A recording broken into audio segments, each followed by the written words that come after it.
I never thought this would happen to me. I always considered myself a pretty average guy, just a regular Joe, married to a woman I thought I knew inside and out. Her name is Rebecca, and we've been together for over 7 years. We met in college, where we bonded over late-night study sessions and our shared love for pizza. Rebecca was always the life of the party, the one with a quick wit and a smile that could light up the dullest room. I fell for her charm, her laughter, and the way she made even the worst days bearable. Things started out great. We enjoyed a solid relationship, filled with love, shared experiences, and mutual respect. Sure, there were the typical bumps in the road, arguments about money, work stress, the usual stuff, but nothing that ever made me question her loyalty. That was until I started noticing subtle changes. At first, it was just little things. Rebecca began to return home later from work, claiming she was busy with meetings. I remember thinking that it was just her career taking off. She was climbing the corporate ladder fast in her marketing job. Then, she started getting more secretive with her phone. If I walked into the room, she'd quickly switch screens or put it down as if she was hiding something. I brushed it off, telling myself she was just being private. Everyone deserves their space, right? But the signs kept piling up. I noticed she had new clothes, expensive ones she hadn't discussed buying. Just a little shopping spree, she'd say with that disarming smile of hers. It felt a little off, but I couldn't put my finger on why. I even tried to convince myself that I was just being paranoid.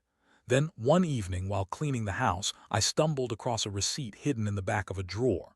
It was for a fancy restaurant, one I knew she hadn't taken me to. The date, the night before she came home late and claimed she was with her coworkers. My heart dropped. The realization hit me like a freight train, but I chose to ignore it for a bit longer. Then came the fateful day when everything changed. I had just finished a long day at work and decided to surprise Rebecca with dinner. I left early, excited to see her and trying to shake off the nagging doubts in the back of my mind. When I arrived at home, I found her in the living room, but she wasn't alone. My blood ran cold as I opened the door to see her best friend, Lisa, sitting on the couch, her laughter reverberating through the air like nails on a chalkboard. I stood there frozen as they both turned to me, their smiles fading into confusion. "Hey, babe, you're home early," Rebecca exclaimed, trying to sound casual as if nothing was out of the ordinary. But I could see it in her eyes, anxiety, fear, and a flicker of guilt. Lisa tried to play it cool, but I could tell she was just as rattled. I went to grab a drink from the kitchen, my mind racing. Why was Lisa here? Why were they acting so weird? That's when I noticed Rebecca's phone buzzing incessantly on the coffee table. Curiosity got the better of me, and I glanced at the screen just in time to see a message pop up. "Can't wait for tonight, just you and me. Love you." The name attached to the message wasn't hers, and it felt as if the floor had dropped from beneath me. I confronted her right then and there, heart pounding, voice shaking. "Who the hell is this?" I burst out, pointing at her phone. The laughter in the room vanished, replaced by a heavy, suffocating silence. Rebecca's face paled, and I could see the gears turning in her mind as she scrambled for an explanation that wouldn't sound like an excuse. "Babe, it's not what you think," she blurted, but the panic in her voice told me everything I needed to know. I felt anger boiling in my chest, rage mixed with a deep sense of betrayal. "You're cheating on me, aren't you?" I spat, barely recognizing the man I had become in that moment. She opened her mouth to deny it, but the words never came. Instead, she stood there, frozen, and I could see the truth in her eyes. It's complicated," she finally managed, a weak attempt at a defense. I didn't want to hear it. I felt the world around me tilt, and all I could do was process the betrayal that was unraveling in front of me. As the confrontation dragged on, filled with half-hearted excuses and feeble attempts to explain away the undeniable, I felt my heart shatter in a way I never thought possible. I couldn't believe the woman I had trusted, shared my life with, would stoop to this level. This wasn't just an affair, it was a complete betrayal of everything we had built together. As I stood there, emotions swirling within me, I knew I had a decision to make.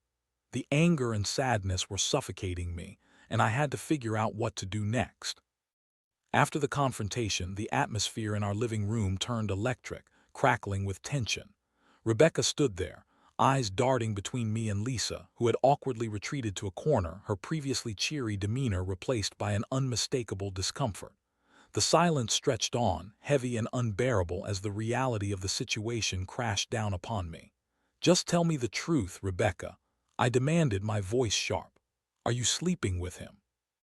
The words hung in the air, and I could see the color drain from her face. This wasn't just a petty argument. This was the unraveling of our entire marriage. "I didn't mean for it to happen," Rebecca finally said, her voice trembling. "It was a mistake. I thought I could handle it. I thought I could keep it separate." "Separate? You thought a relationship with someone else could just be separate from our life? Do you even hear yourself?" My anger surged again, fueled by the hurt radiating from deep within my chest. I felt betrayed not just by her actions, but by the fact that she had thought she could maintain the illusion of our marriage while sneaking around behind my back. "Please just let me explain," she begged, tears welling up in her eyes. "It was just supposed to be fun. I didn't want to hurt you. I never wanted to hurt you. I thought it would be harmless." "Harmless?" I scoffed, disbelief flooding my veins. "You think lying and sneaking around is harmless? You've been playing with my heart like it's a game." Lisa shifted uncomfortably, clearly unsure whether to intervene or stay silent. I shot her a glare, letting her know I wasn't interested in any more of her input. This was between Rebecca and me. "Who is he?" I asked, forcing myself to breathe to stay calm enough to get answers. "What's his name?" Rebecca hesitated, and I could see her mentally wrestling with how much to reveal. It's Kyle," she finally admitted, and the name hit me like a physical blow. Kyle was one of the guys from her office, someone I had met at a company event months back. He had seemed harmless enough. I had even joked about how charming he was, never imagining that charm would lead to betrayal. "Of course it's Kyle," I said bitterly. "How could I have been so naive?" "I never meant for you to find out like this," she continued, her voice filled with desperation. "It was stupid, and I know I messed up, but I love you, I truly do." "Love, is that what you call this?" I asked, disbelief lacing my tone. "You don't get to choose when to love me and when to betray me. This isn't love, Rebecca, this is selfishness." Emotions roared within me, rage, confusion, heartache. I felt like I was living in a nightmare. My mind swirled with the memories of all the moments we had shared. The laughter, the promises, the plans. For the future, all of them now felt tainted, overshadowed by her betrayal. "I need time to think," I said finally, my voice low and steady despite the turmoil inside me. "I can't stay in this house right now." Rebecca's expression shifted from panic to fear, her hands wringing together as she pleaded, "Please don't leave. Let's talk this through. We can fix this." But as I looked into her eyes, I knew there was no fixing this. Trust had been shattered beyond repair. I turned on my heel, walking out of the living room and slamming the door behind me. The sound echoed in my ears as I made my way to the car, not really knowing where I was going but needing to escape. I drove aimlessly for what felt like hours, the city lights blurring past as I fought to process what had just happened. My mind was a storm of anger and sorrow, each wave crashing against the shore of my sanity. I felt like a ghost, drifting through life while everything I had known crumbled around me. Eventually, I found myself parked at a small diner on the outskirts of town. I sat there for a while, staring blankly at the half-eaten sandwich in front of me. The comforting hum of conversations around me felt foreign, and I realized just how isolated I felt in that moment. Too many thoughts raced through my mind, too many emotions intertwined: confusion, betrayal, anger, and an overwhelming sense of loss. I took a deep breath, trying to calm the whirlwind within. I knew I had to decide what to do next. I could feel the weight of the betrayal settling heavily on my shoulders, and I needed to make a plan for my future. The thought of returning to Rebecca filled me with dread. I couldn't face her right now. Every time I thought of her, I saw the look on her face when she confessed, the fear in her eyes as she realized she was caught. I also thought about Kyle, the man who had so easily stepped into our lives and shattered everything we had built. The anger bubbled up again, and I felt a surge of determination rise within me. I couldn't let this betrayal define me. I wouldn't let it consume me. I had to take control of this situation, but how? I needed to think strategically. I needed to figure out how to confront both Rebecca and Kyle in a way that would allow me to reclaim my power. I had to make sure they both knew the consequences of their actions. As I contemplated my next steps, I realized that this was about more than just revenge. I had to find a way to heal and move on, but part of me wanted to make them feel the weight of the betrayal they had inflicted on me. It was time to take action, and I was determined to see this through to the end. After that night at the diner, I spent the next few days in a haze of emotions. I was angry, hurt, and confused. I had shared my life with Rebecca, built so many memories together, and now it felt like all of it was crumbling into dust. I barely slept, my mind racing with thoughts of betrayal and revenge. I knew I had to confront both Rebecca and Kyle, but I also needed to do it on my terms. I started devising a plan. The first step was gathering information. I reached out to a few mutual friends, trying to piece together any details about Kyle and Rebecca's affair without revealing my hand. I wanted to understand how deep this deception ran. The more I knew, the better prepared I would be for what was coming. I discovered through a friend that Rebecca and Kyle had been seeing each other for a few months. They would go out for drinks after work. A couple of times they had been spotted at that same fancy restaurant where I found the receipt. Every time I heard another detail, my anger flared up, and I had to remind myself to keep my cool. This wasn't just about revenge. It was also about getting closure. I decided to confront Rebecca again, but this time, I wanted to catch her off guard. I needed to put her in a situation where she couldn't deny the truth any longer. I planned a meeting at our favorite coffee shop, the one we used to frequent when we first started dating. It felt poetic in a way to bring her back to a place of happy memories before unleashing the storm that was brewing inside me.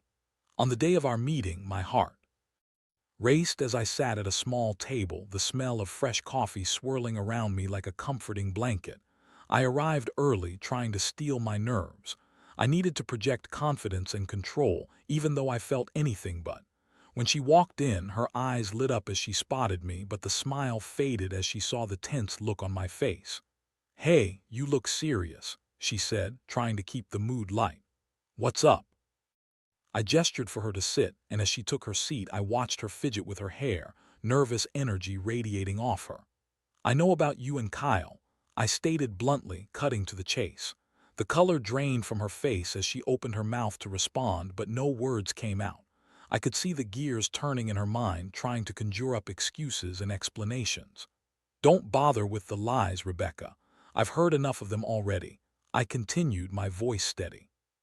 "You're not going to play innocent anymore." Her expression shifted from shock to anger. "You don't understand. I made a mistake, but I love you. Can't we just what? Pretend everything's fine, go back to the way things were?" I interrupted, feeling my temper rise.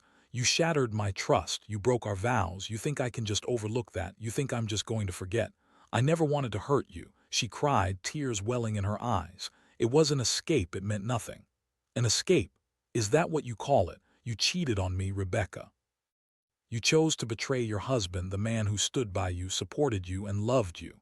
My voice grew louder, drawing a few curious glances from nearby tables. I didn't care. I was done holding back. "I thought it would make me happier," she whispered, her voice shaking. "It was a stupid decision." "Stupid doesn't even begin to cover it," I replied, my heart heavy with betrayal. "You could have talked to me. You could have sought help if you were feeling unfulfilled. But instead, you chose to screw someone else.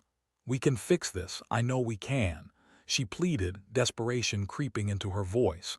"I made a mistake and I'm sorry. I'll do anything, just please don't leave me."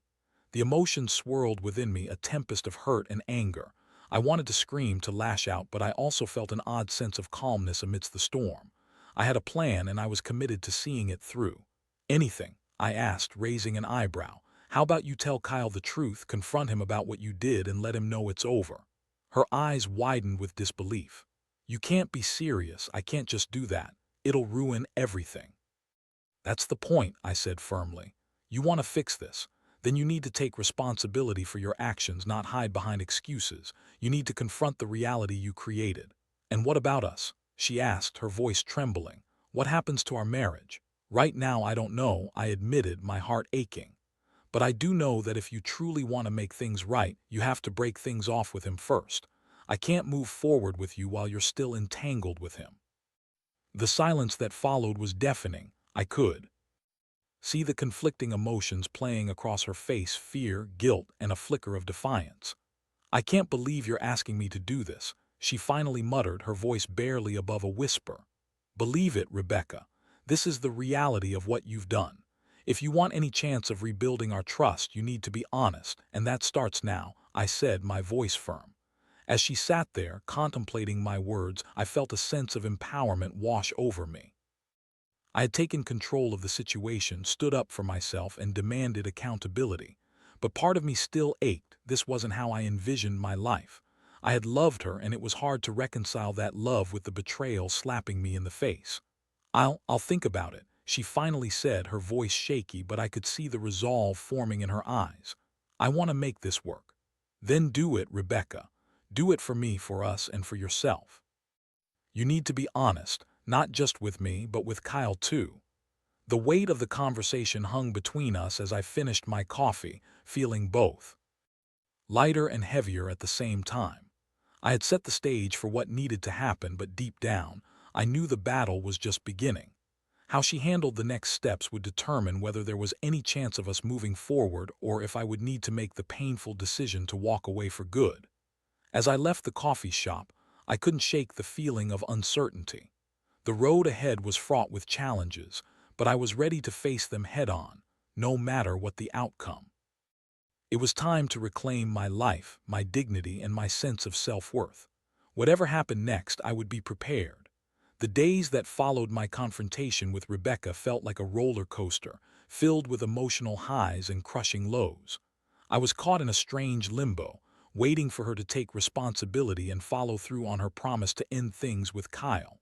Every time my phone buzzed, my heart raced, and I found myself checking it obsessively. Would it be her? Would it be a message explaining that she had done the right thing? Instead, the silence stretched on. I tried to distract myself with work, spending long hours at the office, pouring myself into projects and tasks that kept my mind occupied. My coworkers noticed my distracted demeanor, but I brushed off their inquiries with vague responses. I didn't want to talk about it. I didn't want to distract myself from the simmering anger within me. I had given Rebecca a deadline, one I kept to myself. I told myself that if nothing changed within 2 weeks, I would take matters into my own hands. I wouldn't play the victim any longer. I'd reclaim my power. The thought of it filled me with a sense of determination, but also fear. What would that mean for me, for us? One afternoon, just as I was about to leave the office, a message lit up my phone. It was from Rebecca. My heart raced as I opened it. "Can we talk? I need to let you know what happened." The message sent chills down my spine. I took a deep breath and replied, "Sure. When and where?" She suggested meeting at the same coffee shop, and I felt a swell of anxiety in my stomach. I arrived early, sitting at the same table where our last confrontation. The aroma of coffee wafted through the air, but it felt like a bitter reminder of the love we used to share. When she walked in, her face was pale. I could tell she had been crying. My heart sank. This wasn't a good sign. She sat down, her hands trembling as she fidgeted with her hair. "I did what you asked," she said finally, her voice shaky. "I told Kyle that it was over." Relief washed over me, but it was quickly overshadowed by a feeling of dread. "What did he say?" I asked, forcing myself to maintain eye contact. "He was angry," she replied, biting her lip. "He said I was making a mistake, that we had something special. He tried to convince me to stay." I felt the anger welling up inside me again. "And you, what did you say?" "I told him it was done, that I couldn't keep lying to you," she said, her voice small. "But I didn't tell him everything. I didn't tell him how long it had been going on or how much I cared about him." "Why not?" Shot back, frustration creeping into my tone. "You're still protecting him, aren't you?" "No, it's not like that. She paused, her eyes darting away as if searching for the right words. "I didn't want to make it worse, you know. I just wanted to end it cleanly. I thought it was the best way." My heart sank again. This wasn't the honesty I had been hoping for. "Rebecca, this isn't just about you and Kyle. This is about us. If you want any chance to rebuild what we had, you can't keep lying. You have to be honest with me and with him." Tears streamed down her face as she nodded, realizing the truth in my words. "I know, I'm sorry, I just didn't know how to handle it. I thought if I ended things, it would be enough." "It's not enough, Rebecca. You need to confront the reality of your choices." As she cried, I felt a mix of emotions, compassion, anger, and sadness all swirling together in a chaotic dance.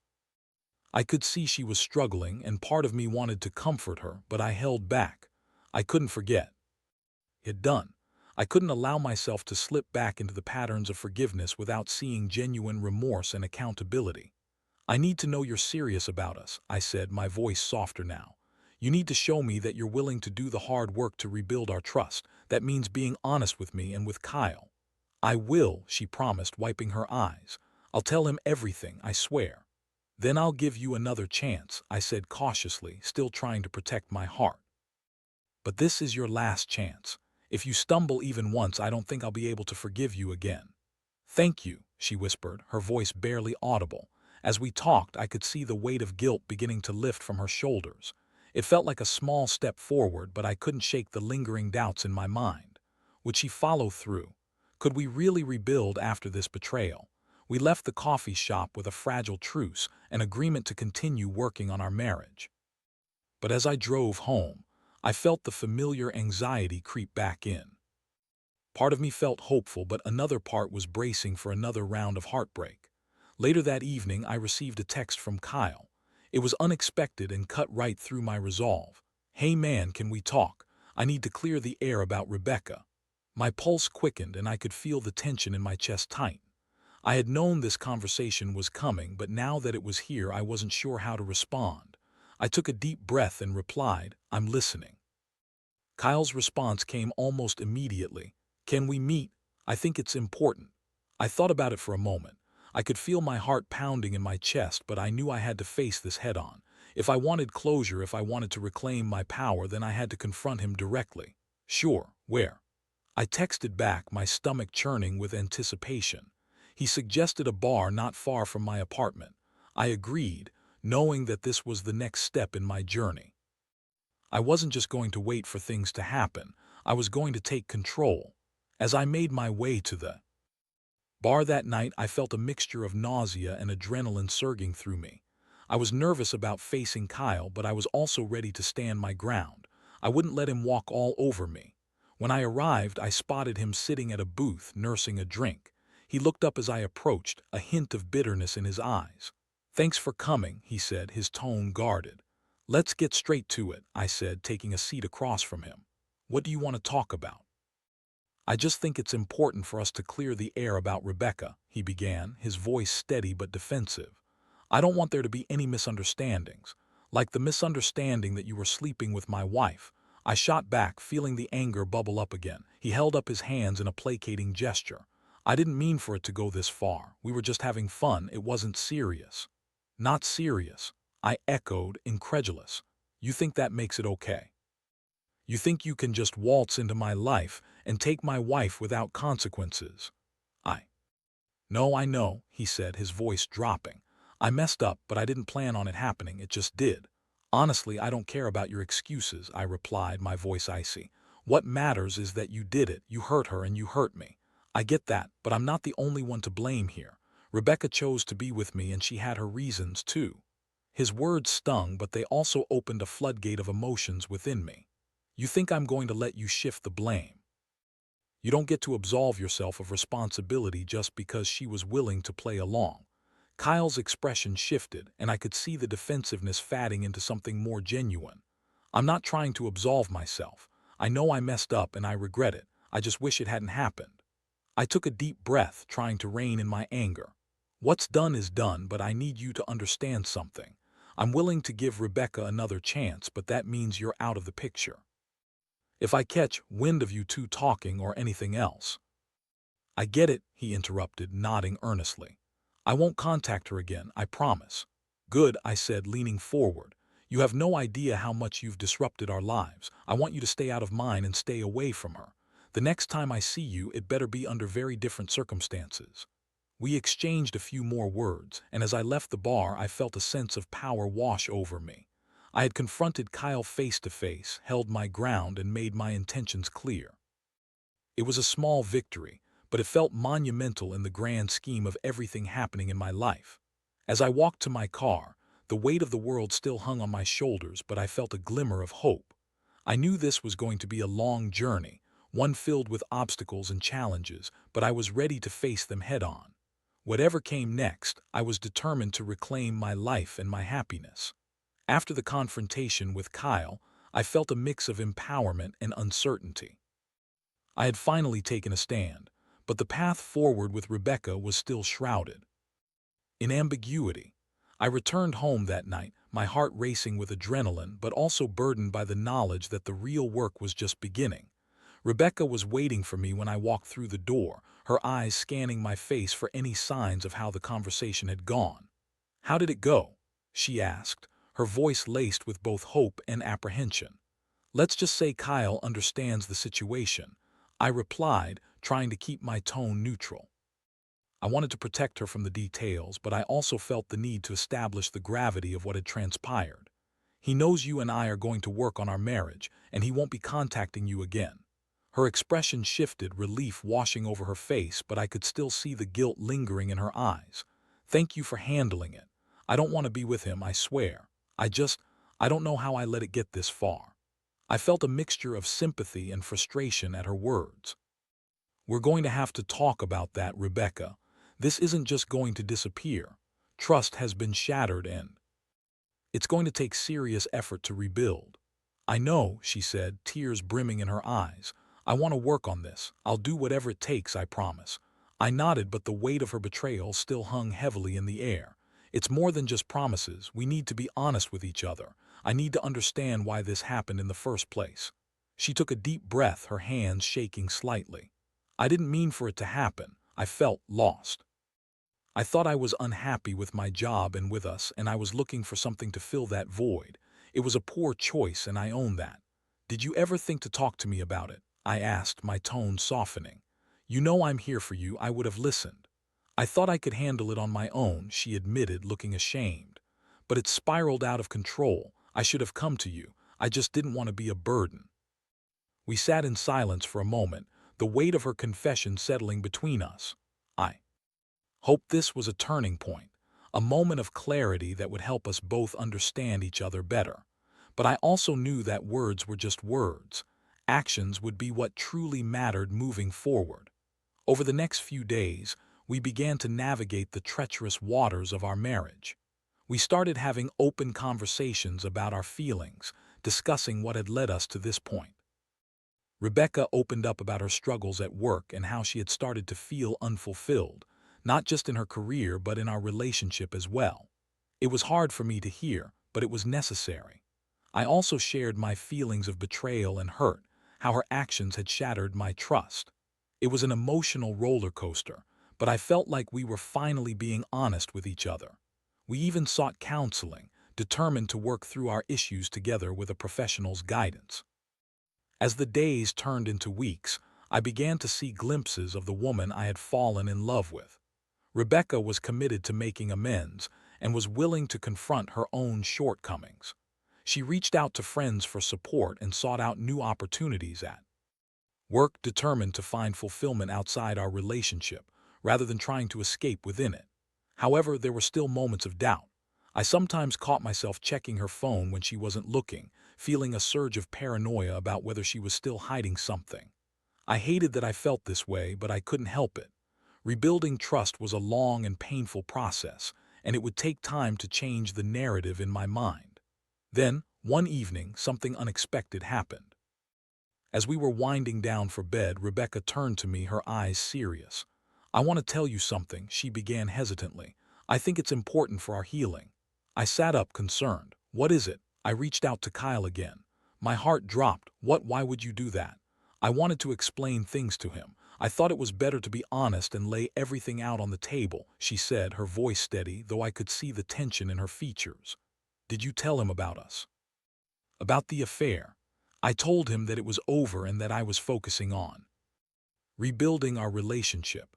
I also told him I wanted to apologize for the hurt I caused him, she explained. I shook my head, struggling to process her actions. Why would you want to apologize to him? He's the one who— I know what he did was wrong, but I felt like it's something I needed to do for myself. I don't want any loose ends left hanging. I took a deep breath, trying to find the right words.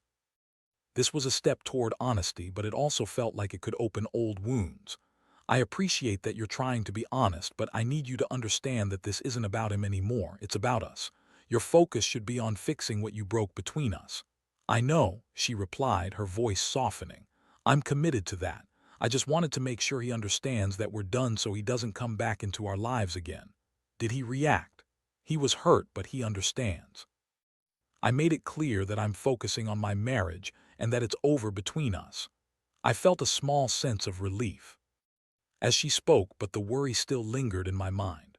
Okay, but I need you to promise me you won't contact him again.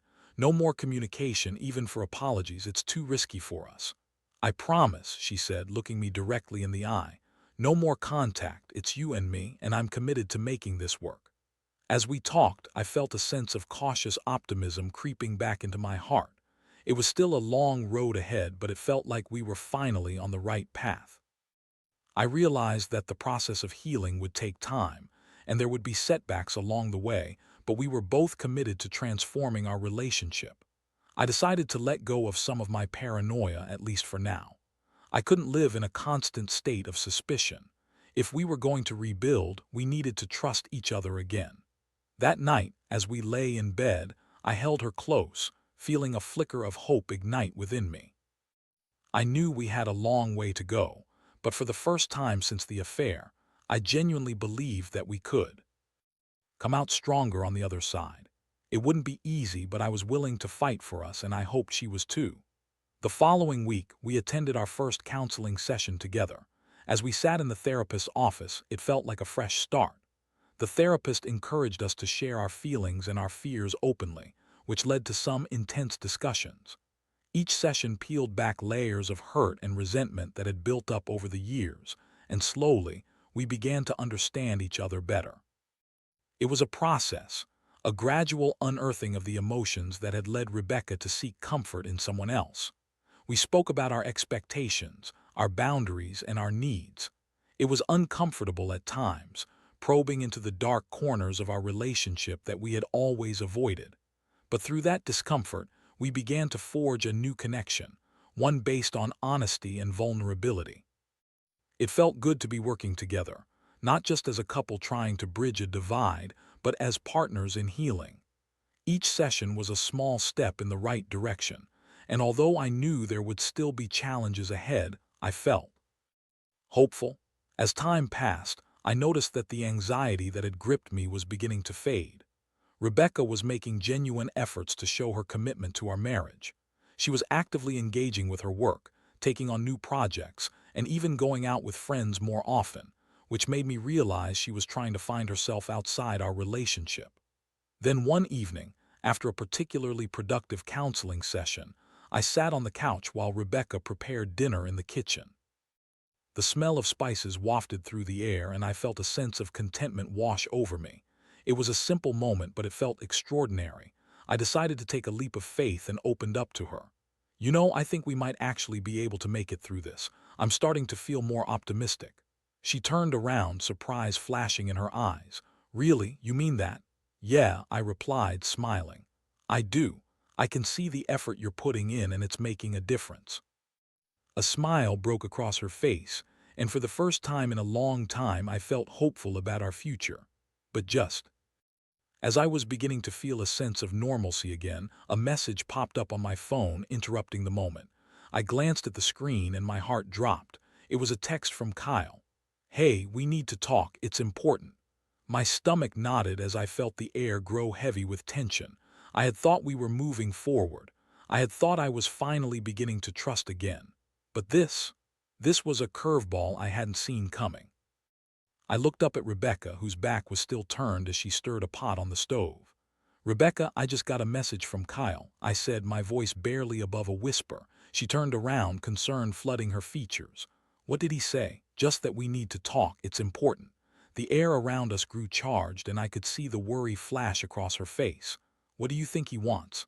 "I don't know," I admitted, feeling a surge of anxiety. "But I feel like it's not good." As we stood there, staring at each other, I felt the weight of uncertainty settle back in. Would this be another setback? Would Kyle's message mean the end of the hopes we were beginning to build? I took a deep breath, trying to calm the storm inside me. "We'll handle it together," Rebecca said, stepping closer to me, her hand resting gently on my arm. "Whatever it is, we'll face it together." I nodded, but inside I felt the anxiety creep back in. I had fought so hard to get to this point. I didn't want to go back to the darkness. But as I stared at the message on my phone, I knew I would have to face whatever came next, no matter how daunting it seemed. It was time to confront the past once more, and I wasn't sure how this chapter would end. But one thing was clear: I wasn't going to allow anyone, including Kyle, to dictate the course of my future. I had come too far to let that happen now. The moment hung in the air like a fragile glass ornament teetering on the edge of a shelf. I could feel the adrenaline coursing through my veins as I stared at the message from Kyle. Rebecca's hand remained on my arm, a source of comfort in the storm of anxiety raging within me. "What do you want to do?" she asked softly, her voice steady but filled with concern. "I need to respond," I said, my voice firm. "I owe it to myself to find out what he wants." I took a deep breath and typed a quick reply. "What's this about? I'm busy." My heart raced as I pressed send, and I could see Rebecca watching me, her expression a mixture of worry and support. I knew she was anxious about Kyle's motives, and so was I, but I also understood that we couldn't let this man control our lives any longer. A few minutes passed, and the silence in the kitchen felt almost deafening. Then my phone buzzed again. I glanced at the screen, bracing myself for whatever was coming. "Can we meet? It's important for both of us." My stomach churned as I read the message. "I'm not meeting you unless Rebecca is there," I typed back, a surge of defiance pushing me forward. "Fine," Kyle replied quickly. "Tomorrow at noon, the same bar." I glanced up at Rebecca, who looked apprehensive but resolute. "Are you okay with this?" I asked her, studying her face for signs of hesitation. "I think we need to do this for closure," she said, her voice steady. "It's better to face it head-on than to let it linger." I nodded, feeling a mixture of dread and determination. "All right then, we'll go together." That night, sleep came fitfully. I tossed and turned, the weight of what lay ahead pressing down on me like a heavy blanket. What could Kyle possibly want? Would he try to manipulate the situation? Would he come begging for forgiveness? When morning arrived, the sun filtered through the curtains, casting a soft glow in our bedroom. I glanced at Rebecca, who was still asleep, her face peaceful. I felt a pang of guilt for dragging her back into the chaos, but I knew it was necessary. We spent the morning in silence, each lost in our own thoughts. As the clock ticked closer to noon, I felt the familiar knot of anxiety tighten in my stomach. "Ready?" I asked as we stood outside the bar, the noise from inside spilling out onto the street. Rebecca took a deep breath and nodded. "Let's do this." We walked inside, the dim lighting and lively chatter contrasting sharply with the tension that hung in the air between us. I spotted Kyle sitting at a booth in the back, his face a mask of contemplation. "Here we go," I muttered under my breath as we approached him. Kyle looked up as we neared, his expression shifting from surprise to something unreadable. "Thanks for coming," he said, his tone more subdued than I had expected. "Let's get to it," I said, sitting down across from him with Rebecca following suit. "What do you want?" "I just wanted to talk about what happened," Kyle began, his voice steady. "I know things got out of hand, and I'm sorry for being a part of that. I never intended to hurt either of you." I felt a flare of anger at his words. "You think that's enough? You can't just say sorry and expect everything to be fine." "I know it's not that simple," he replied, raising his hands in a placating gesture. "But I need you both to understand that I never wanted to come between you, it just happened." Rebecca spoke up, her voice steady. "You need to take responsibility for your actions, Kyle. You don't get to play the victim here." "I understand," he said, meeting her gaze. "I've thought a lot about it since I found out you two are working on things. I realize now how selfish I was." "What do you want from us?" I asked, my tone still tense. "What is this really about?"